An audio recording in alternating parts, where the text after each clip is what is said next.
पुरी जिला आशाकर्मी संघ तरफ चतुर्थ सम्मिलन पुरी यूथ हॉस्टल ठारे अनुष्ठित कर सम्मिलन में सभापतित्व करते पुरी जिला आशाकर्मी संघर सभापति पीतवास बेहेरा। सम्मिलन को उद्घाटन करते आशाकर्मी संघर राज्य सभापति लोभाकांत स्वाई।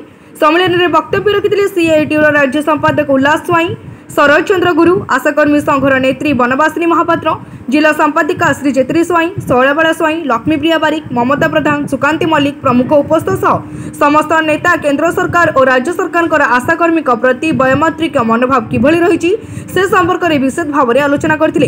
अन्य राज्य तुलन में आशाकर्मी को किभली शोषण करा जाउछि ताहा मध्ये आलोचना करा जायतिला।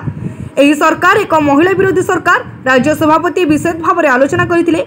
आशाकर्मी मध्याह्न भोजन, पाचिका, अंगनवाड़ी कर्मी, मिशन शक्ति महिला मानक प्रति केते दरद एहिथिरु जानि परिबे। सरकार श्रमिक मानकु सर्वनिम्न मजूरी न देबा बेले सामाजिक सुरक्षा पई दाबी करिसेंती आशाकर्मी एसोसिएशन सभापति पीतवास।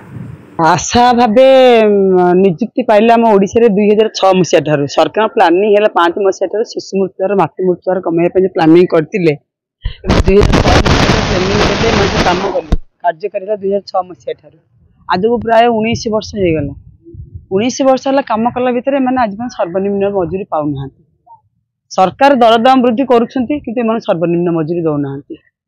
तो सरकार जितेबाला केन्द्र में मोदी सरकार आसले 2014 मसीहा कथा कहूँ से सरकार आसु आसु प्रथम योजना तैयारी देले बर्तमान जब स्कीम वर्कर से बंद करदे तो आम आशा मान धरी सब जिला ऑफिस रे आंदोलन कला फल राज्य स्तर में केंद्र स्तर में आंदोलन करने फल बारंबार लड़े कला जो प्लानिंग थी बंद करने बर्तमान से पुणी विड्र करने सरकार।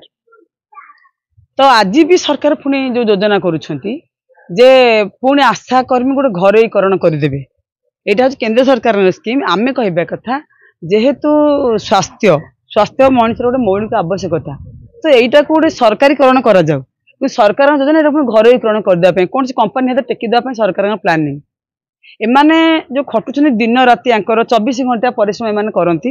एमाने जदि राति 2 मास छुआ को धरिकी भी शोथे छुआ को थपाड़ी देकी जदि कौन पेसेंट गला हॉस्पिटल गर्भवती माँ जड़े तो जावाई बाध्य तो हॉस्पिटल गले सर्विस देबे लोक मैंने आराम रे बसबे शोबे किंतु एमाने टिके बसी पारिबेनी से गर्भवती जनक प्रसव नहला पर्यंत एमाने शांति रे बसी पारंतिनी।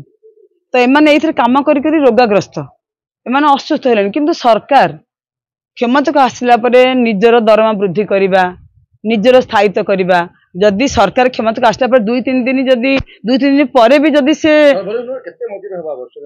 सर्वनिम्न मजूरी सरकार रिपोर्ट अनुसार 2टी छुआ और बाप माँ 4 जन बचाई मास को 26,000 टका दरकार सर्वनिम्न माने खाइबा पिंधिबा पढ़िबा बंधु बांधव मेडिकल खर्च इत्यादि छोट साधारण बचाई 26,000 टका दरकार।